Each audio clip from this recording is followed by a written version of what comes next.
not collapse, it had been solidly set on rock.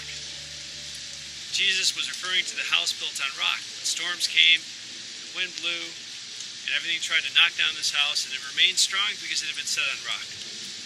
My first thought was to think about this huge tree that we have right next to our house. This tree has been here for hundreds of years. Its roots go deep into the ground. This tree is not going to fall. We've had hurricanes blow through here. We've had high winds blow through.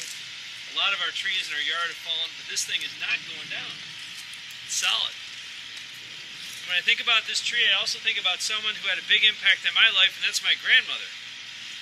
Kind of an old tree that was solid, that was strong, that was deeply rooted in the ground, that had a deep love for Christ. She had a depth in her eyes that I've never seen before. A depth of character. A depth of beauty. A depth that inspired. She went through the Great Depression. One of her sons was studying to be a priest and died 1 year before he was ordained a priest. Her husband was a firefighter, often putting his life at risk in the city of Detroit.